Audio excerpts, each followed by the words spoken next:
What is up, my friends? You are very welcome along to tonight's late night Anfield Agenda news roundup. I'm going to take you through the main talking points from our late night agenda stream, but it'll save you the hassle of having to go through an hour and 45 minutes to find a few nuggets of information that we hope will keep you up to date with all things around Liverpool Football Club. Throughout this video, we're going to talk about Isak, we're going to talk about Newcastle and them preparing the groundwork for maybe losing him.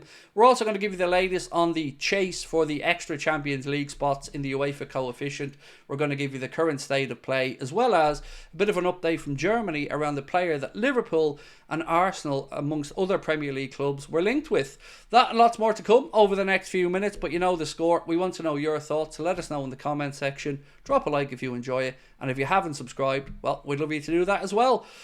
I have a bit of an update for you guys though around the Anfield Agenda end of season party at the Hot Water Comedy Club. So far in the current theatre that we're in, over 50% of the tickets have now been sold in the first week. So I want to say a massive thank you to everybody that has already got their tickets, but don't worry, still plenty available. If you'd like to come and see us, you can get your tickets with the link in the description of this video. And if you have to wait till a little bit closer to the time as well, don't worry, because we think we're going to get moved into a bigger theatre if we sell out the one we're currently in. So thank you to everyone that's already sorted out their tickets. We can't wait to come and celebrate the season with you on May 28th. Right, let's get into it. Where am I going to start with this one? Do you know what? Let's start with the Alexander Isak stuff. Get straight into the good stuff. So, David Ornstein of The Athletic has said in a Q&A that Liverpool will obviously have multiple options on their radar, but the only name that he has personally heard of is Alexander Isak. Now, that doesn't mean that Liverpool don't have a plan A and a plan B, and we'd have to, because if Newcastle keep Isak or don't want to sell him, and we've got to have other options. And he does go on as well to say that Liverpool aren't alone in liking the Swedish international, but they will only move for Isak if he is genuinely available. Now, I don't know what that means. You know, are Newcastle going to have to knock on our door and ask if we want them? Or are they going to have to hear through the grapevine that maybe Newcastle are, well, listening to offers? And on that, Craig Houlden of the Daily Mail has said that Newcastle are currently scouring the market for big ticket strikers this summer. Preference and the intention is to keep Alexander Isak, but contingency planning is necessary, and Paul Mitchell and his team know they cannot be caught cold should the situation change. So obviously alternative options there for Liverpool and indeed Newcastle if they sell Isak. Hugo Ekitike from Frankfurt is one. Matheus Cunha is another name. Benjamin Sesko is a name that's been linked to the Premier League, although probably more seriously to Arsenal. So really interested to get your thoughts on this.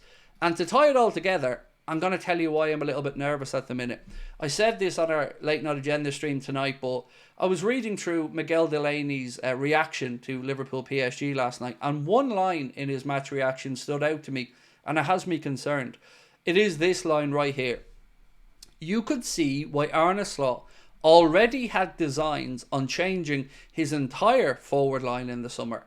Now, of course, there's much more to the piece than that. He goes on to talk about Liverpool being top scorers in the Premier League, but that one line has me concerned, because a couple of people have said to me over the last 24 hours, do you think that Liverpool will make a move for Isak and sacrifice Mohamed Salah and his wages to be able to do it? And to be honest, I hadn't really given it much thought.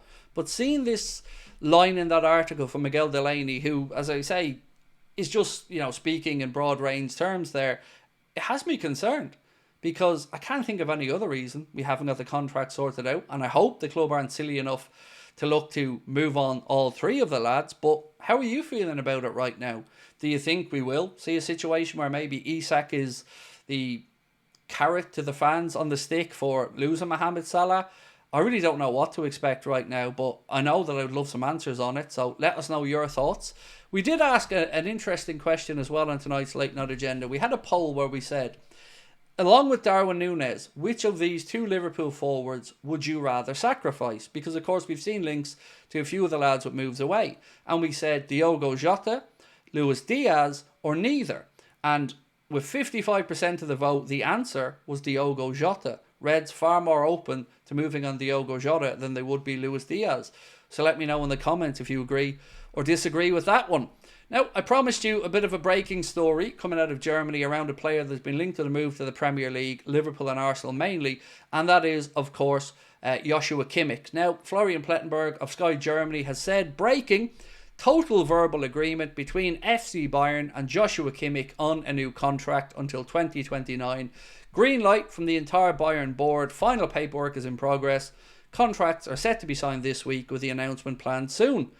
Kind of got me thinking, right? So that's Kimmich, Alphonso Davies, Jamal Musiala and Manuel Neuer that were all out of contract at the end of the season that Bayern have got done while still being able to, carry on with the rest of their business.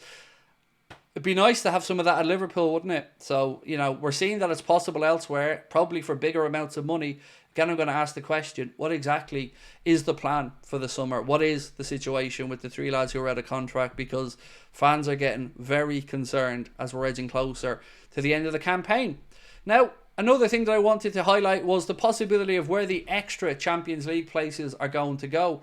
In the current race for those extra places, this is the state of play according to Dale Johnson of ESPN.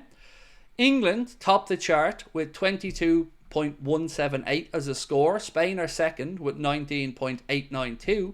Then comes Italy with 18.937. Germany with 16.671.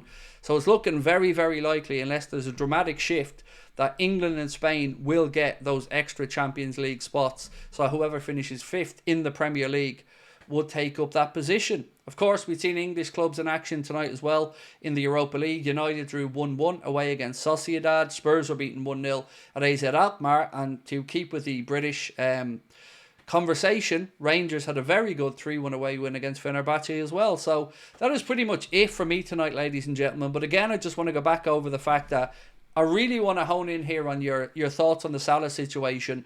Do you think there's a world where potentially we keep Mohamed Salah and still go after Alexander Isak? Or, like me, do you find it very difficult to put credibility to these Isak links? Because if Newcastle are steadfast in their £150 million valuation, I can't see a world where Liverpool are buyers at £150 million, nor do I think we should be buyers at £150 million. So let me know how you feel about it all. The Trent situation, I've got no real update on either. There's been some more slightly positive stuff coming out about the fact that he hasn't made his mind up, and at this stage I'll take that as a win. But of course I want to know how you're all feeling. And finally, the goalkeeping department. There's a piece to come out today, I think it was from Paul Joyce, that said Marmardashvili expects to come in to be the number one. But he rightly said, best of luck pushing Alisson Becker aside with the form that he's in and the performance he put in last night. So let me know what you think's going to happen there as well. I think that's pretty much it for me this evening.